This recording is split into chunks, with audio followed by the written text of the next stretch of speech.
जैसे इजराइल की सरकार, नेतन्याहू की सरकार गजा में जुल्म कर रही है फिलिस्तीनियों पर। ममदानी ने चुनाव से पहले कह दिया था, चलते चुनाव में अगर मैं मेयर बना तो बेंजामिन नेतन्याहू को न्यूयॉर्क में घुसने नहीं दूंगा। आपने कहा कि वे मुसलमान हैं, न्यूयॉर्क में उतने मुसलमान नहीं हो, बहुत बड़ी संख्या में मुसलमान हैं। उससे भी बड़ी बात यह है कि न्यूयॉर्क के यहूदियों ने जोहरान ममदानी को वोट दिया है। आप कल्पना करिए कि जो व्यक्ति नेतन्याहू को गिरफ्तार करने की बात कर रहा है, यानी यहूदियों के नेता को, इजराइल के प्रधानमंत्री को, इसके बावजूद जो यहूदी मूल के मतदाता हैं, अमेरिका में आकर बस गए हैं, अमेरिका के नागरिक हैं, उनमें से बहुत बड़ी संख्या में लोगों ने जोहरान को वोट दिया है। उस व्यक्ति ने अपने विक्ट्री स्पीच में, जोहरान ने अपने विजयी भाषण में हमारे पहले प्रधानमंत्री पंडित जवाहरलाल नेहरू के भाषण का एक टुकड़ा दोहराया। जोहरान ममदानी हमारे प्रधानमंत्री नरेंद्र मोदी के भी मुखर विरोधी हैं। उन्होंने चलते चुनाव में, अपने चुनाव प्रचार में नरेंद्र मोदी की आलोचना की थी। भारत में पिछले 10 सालों में अल्पसंख्यकों पर जो अत्याचार हो रहे हैं, खासतौर से मुसलमानों पर जो जुल्म हो रहा है, उसके बारे में बात करते हुए जोहरान ममदानी ने गुजरात दंगों का जिक्र किया, उसका हवाला दिया और नरेंद्र मोदी के बारे में बहुत ही ज्यादा कठोर टिप्पणी की थी। सागर नमस्कार। अमेरिका में एक घटना घटी है, एक चुनाव जीता गया है, एक ऐसे व्यक्ति के द्वारा चुनाव जीता गया जिनके पिता गुजरात में पैदा हुए, वो खुद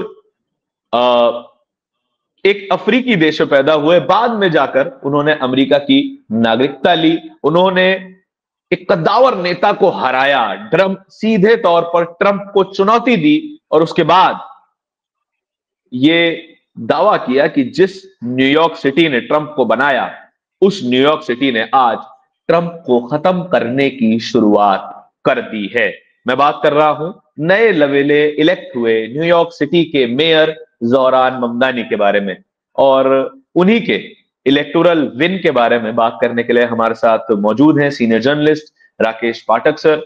बहुत बहुत स्वागत है सर आपका बोलता हिंदुस्तान पे। जोहरान ममदानी एक इंटरेस्टिंग विन, जब उनका कैंपेन शुरू होता है तो हमें दिखता है कि हिंदी में अपना कैंपेन लीड कर रहे हैं और अपने डायस्पोरा से वो रिक्वेस्ट कर रहे हैं कि अगर आपको अपना शहर बेहतर बनाना है, क्राइम फ्री बनाना है, टैक्स कम चाहिए, तो मुझ जैसे व्यक्ति को वोट दीजिए।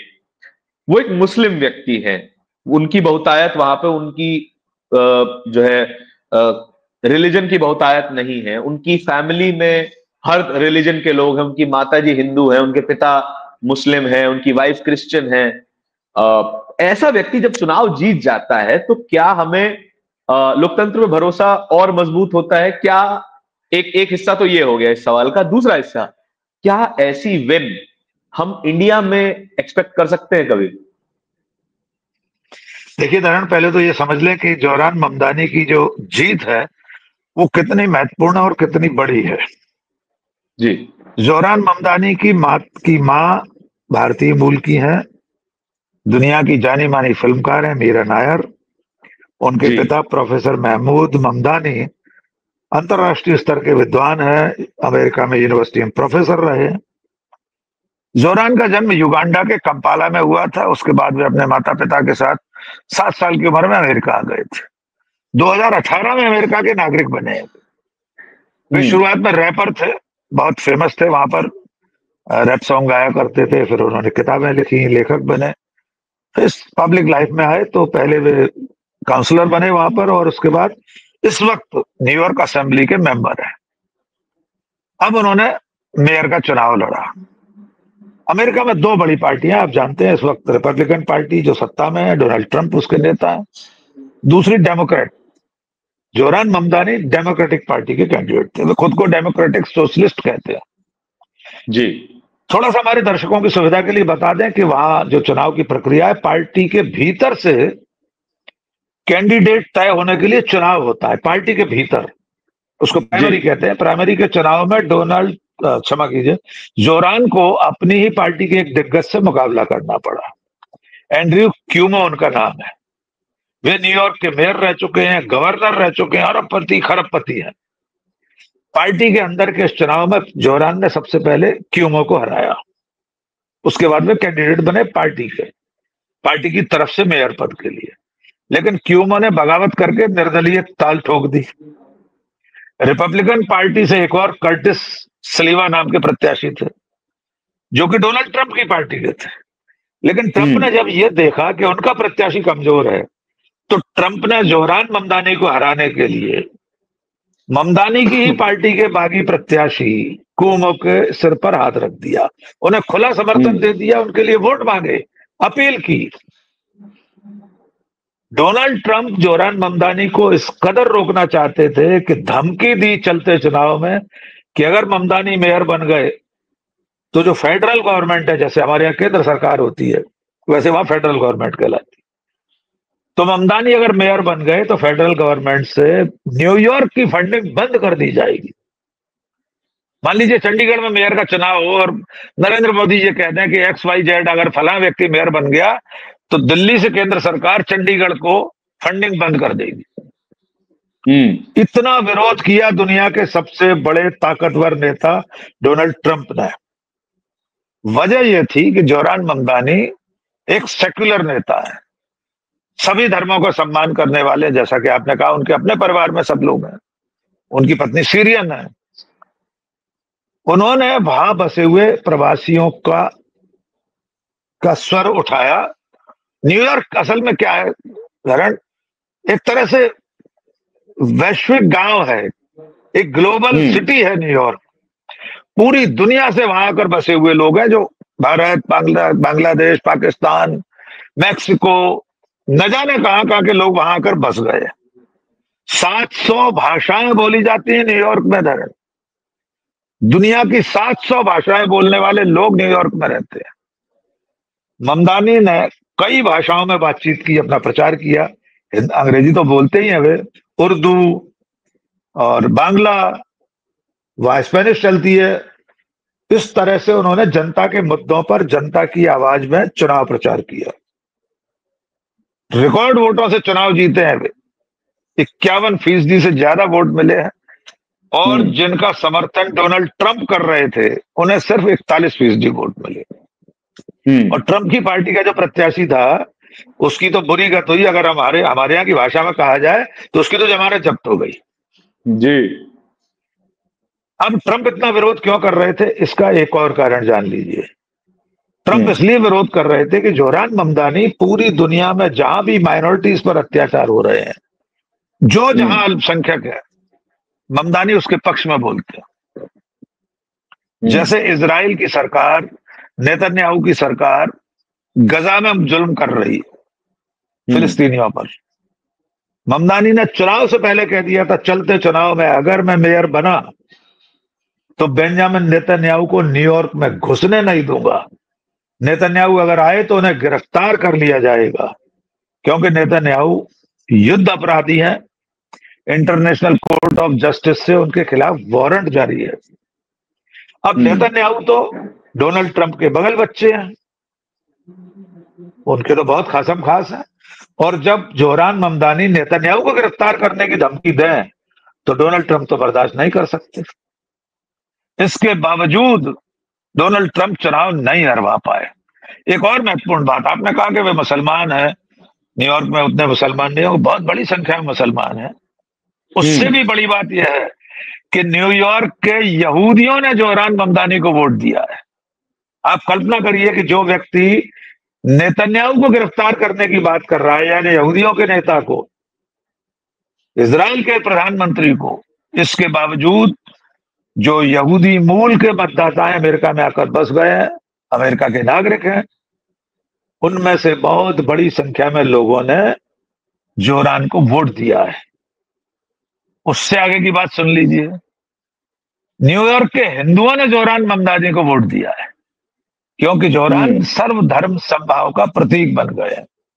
और आज के दिन सबसे ज्यादा गौरव की बात जो है वो हम भारतीयों के लिए यह है कि एक भारतीय वंश का, भारतीय मूल के उनके माता पिता हैं, उनके पिता गुजरात के हैं, माँ जैसा कि मैंने बताया मीरा नायर वे केरल की हैं जी।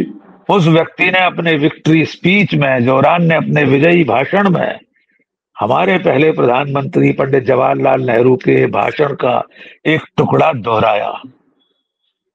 पंडित नेहरू की जो 15 अगस्त 1947 की संसद में दी गई स्पीच है, दुनिया के मिडनाइट आवर। सर्वश्रेष्ठ भाषणों में, दुनिया के सर्वश्रेष्ठ भाषणों में शुमार की जाती है, ट्राइस्ट विद डेस्टिनी।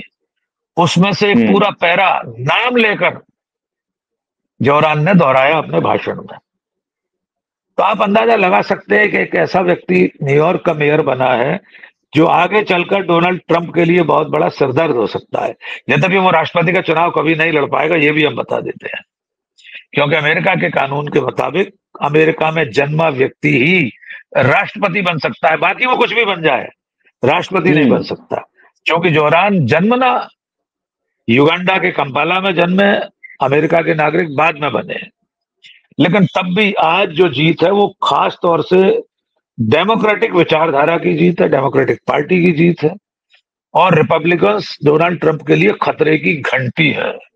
आने वाले दिनों में डोनाल्ड ट्रंप और उनकी पार्टी को बहुत कड़े दिन देखने पड़ेंगे। जी सर, मतलब एक और बात, सवाल जो एक और बात मुझे जोड़ना है, बहुत जरूरी बात है। जी जी जी जी। जोरान ममदानी हमारे प्रधानमंत्री नरेंद्र मोदी के भी मुखर विरोधी हैं। उन्होंने चलते चुनाव में, अपने चुनाव प्रचार में नरेंद्र मोदी की आलोचना की थी।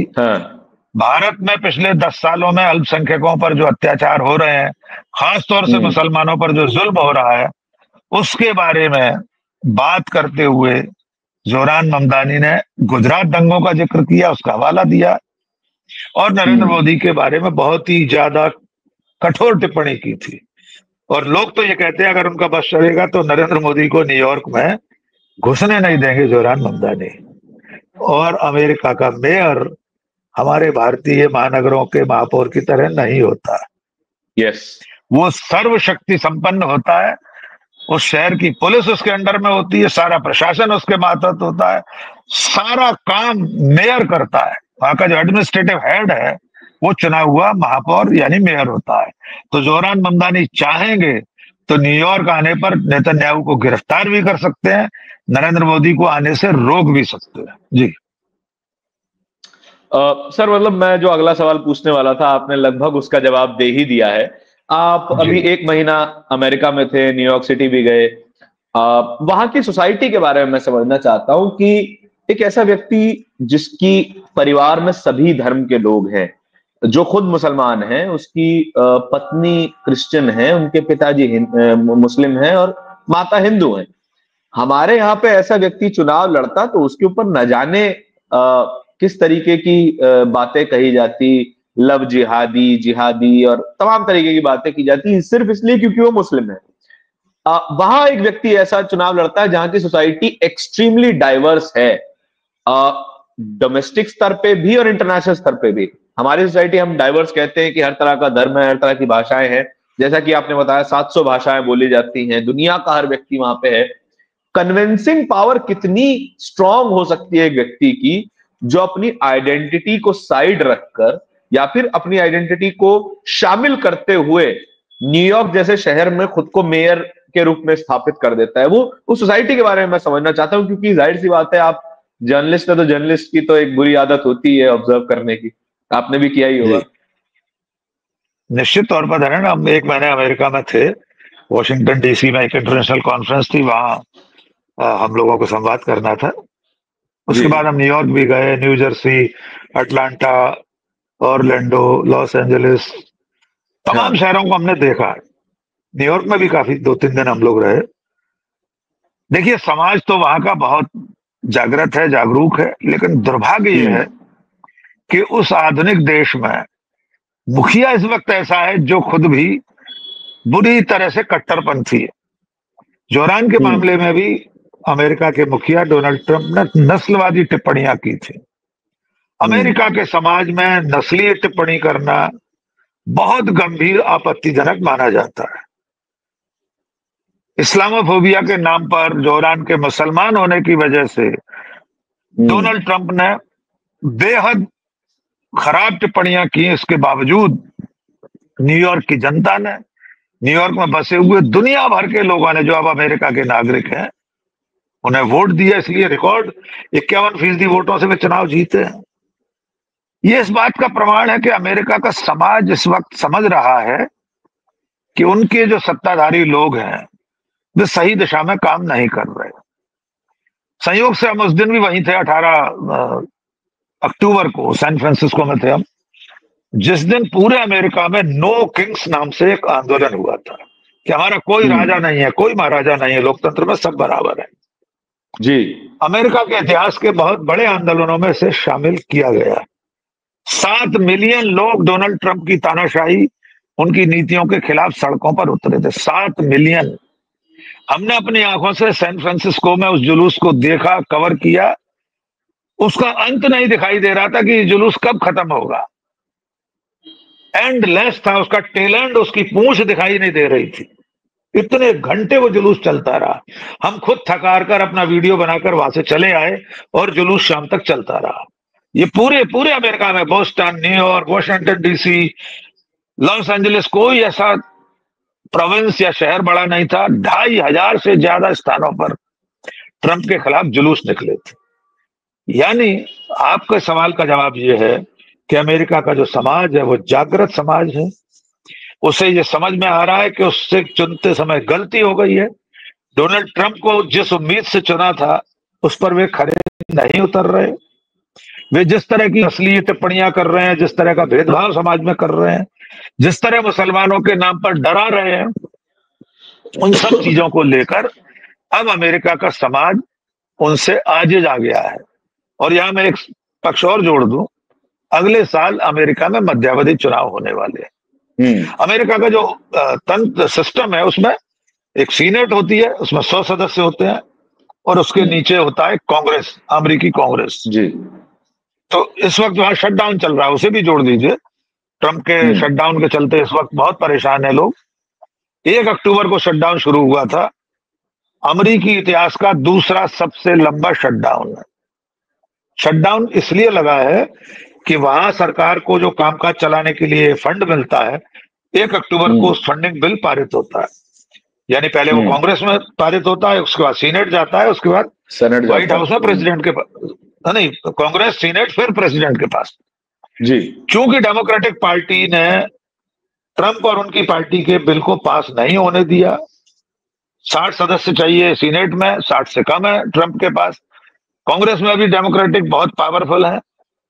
शटडाउन में फेडरल गवर्नमेंट के जो तमाम सारे नेशनल पार्क्स हैं, नेशनल म्यूजियम्स हैं, सिर्फ सिक्योरिटी और एयरपोर्ट की सिक्योरिटी वगैरह छोड़कर, एटीसी को छोड़कर तमाम चीजों में कर्मचारी हटा दिए गए। लाखों कर्मचारियों को नौकरी से हटा दिया डोनाल्ड ट्रंप ने, फरलो पर भेज दिया, बिना तनख्वाह के छुट्टी, घर बैठ जाइए। यहां तक कि एयरपोर्ट की जो सिक्योरिटी से संबंधित एटीसी को छोड़कर बाकी के जो स्टाफ के लोग हैं उन्हें भी नौकरी से निकाल दिया गया। हम जब अमेरिका में थे तब उस समय, जिस दिन की घटना है, 7000 फ्लाइट अस्त व्यस्त हुई थी, या तो डिले हुई थी या कैंसिल हुई थी शटडाउन के चलते। ये सब शटडाउन भी अमेरिकी इतिहास का सबसे लंबा शटडाउन होने जा रहा है।